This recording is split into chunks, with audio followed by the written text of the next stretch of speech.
안녕하세요, 제이제입니다. 오늘은 동거하면 생기는 일에 대해서 말씀드려 볼게요. 그럼 바로 시작할게요.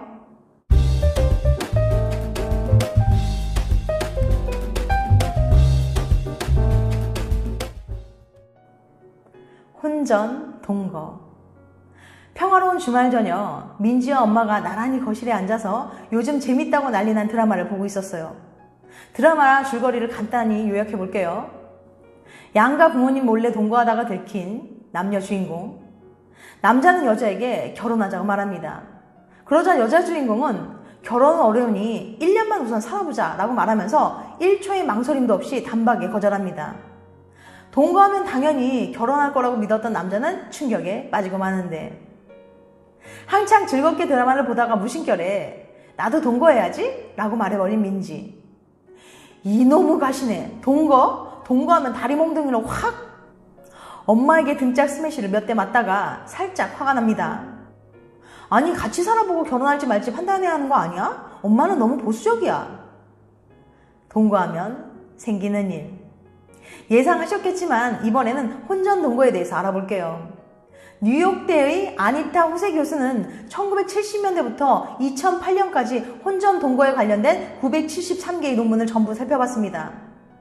마침내 결혼 전에 동거하면 어떤 일이 생기는지 결론을 내릴 수 있었죠. 결과가 다소 놀라울 수 있으니 심호흡 한번 하시고 보세요. 첫 번째, 이혼 확률이 높아진다.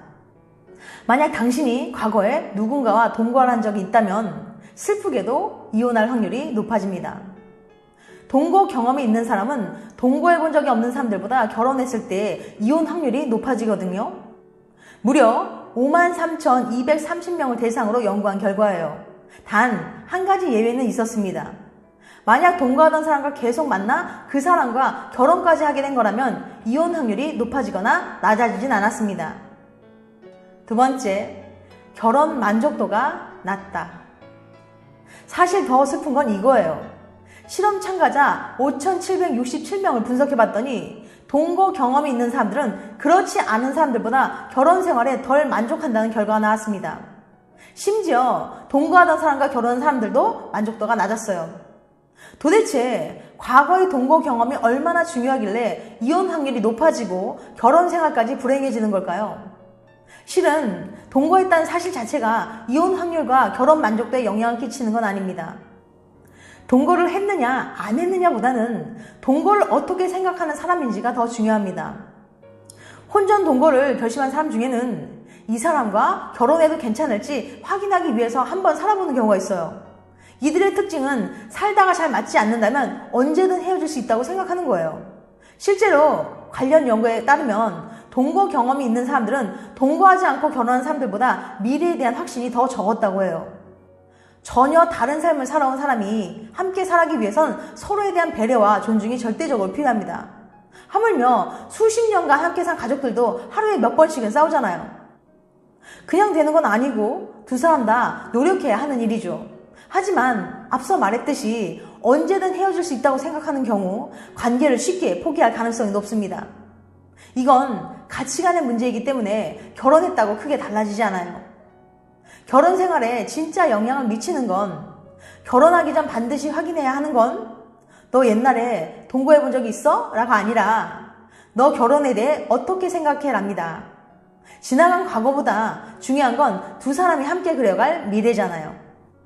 또한 부모가 이혼하면 자녀의 이혼율이 높아진다고 하는데요. 그것도 부모가 이혼했기 때문에 자녀도 이혼하는 게 아니라 이혼을 쉽게 생각하는 태도가 결정적인 영향을 미친다고 합니다. 동거도 다르지 않아요. 동거 경험이 있든 부모님이 이혼을 했든 두 사람을 둘러싼 환경보다 더 중요한 건 결국 서로에 대한 확신과 노력입니다. 그러니 너무 쉽게 포기하지 마세요. 우리 관계가 감옥처럼 느껴진다면? 옛날에 한 나무꾼이 하늘에서 내려온 선녀의 날개옷을 훔쳐 부인으로 삼았어요. 시간이 오래 흘러 아이를 셋이나 낳고 보니 마음이 놓인 나무꾼. 선녀가 날개옷을 돌려달라고 애원하자 설마하며 옷을 돌려줍니다. 하지만 선녀는 옷을 받자마자 아이들을 안고 하늘로 날아가 버렸죠. 다들 알고 계신 전래동화 선녀와 나무꾼의 줄거리인데요.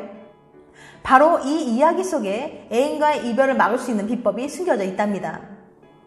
선녀와 헤어지지 않으려는 나무꾼의 전략은 과학적으로도 입증된 방법이긴 해요. 우선 나무꾼은 선녀의 옷을 가졌고 선녀와 한 집살이를 했고 애도 많이 낳았어요. 여기서 나무꾼이 선녀와 헤어지지 않기 위해 선녀와 공유하는 것을 계속 만들어낸 점에 주목해 보자고요. 나무꾼의 행동은 조금 순화해서 연애 버전으로 바꾸면 이런 느낌일 거예요. 애인의 물건들을 가지고 있다. 동거 중이다. 같이 애완동물을 키우고 있다. 이렇게 두 사람이 공유한 것이 많다면 헤어지는 건 힘들어져요.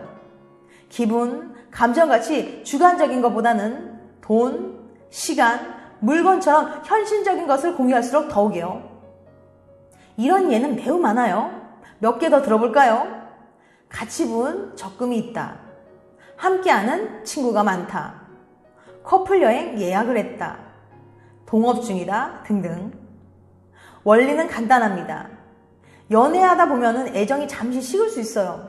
매일 불같이 뜨거울 순 없죠. 이때 서로 엮여있는 것이 많으면 곧바로 헤어지지 않고 애정을 회복할 시간을 벌어주는 거예요. 욱하는 마음에 감정적으로 이별을 구하지 않도록 좀 더 침착하게 관계를 돌아볼 수 있도록 울타리가 되어준답니다. 이별을 막기 위한 나무꾼의 전략은 그리 나쁘지는 않았는데요. 그가 간과한 게 하나가 있어요. 애인과 무언가를 공유한 건 자발적으로 이루어져야 해요. 선녀가 나무꾼과 한 집에 살고 아이까지 낳은 건 순전히 날개옷을 되찾기 위함이었죠. 더 좋은 관계를 원해서가 아니라 어쩔 수 없이 한 거예요. 이럴 땐 이별을 막는 효과가 사라집니다. 단순히 그 사람과 엮인 게 많아 헤어지지 못하는 난처한 상황에서는 스트레스만 받을 뿐이고 그 스트레스는 우리가 이별을 결심하는 큰 동기 중 하나입니다. 내가 정말 원해서 만든 울타리만이 이별을 막아주는 역할을 하는 거예요. 다른 사람과 무언가를 공유한다는 건 나의 것 중 일정 부분을 포기하는 거잖아요. 그런데 이게 강요나 의무감으로 이루어진다면 울타리는커녕 연애 관계가 어서 탈출하고 싶은 감옥처럼 느껴질 거예요. 나무꾼에게 옷을 받은 선녀는 그 길로 하늘로 올라갔습니다. 이 냉정한 이별은 어쩌면 나무꾼이 선녀의 옷을 훔쳤을 때부터 예견된 일이었을지도 몰라요. 나무꾼 신세를 면하려면 선녀와 나무꾼에서 얻은 이별하지 않은 비결을 정리해볼까요?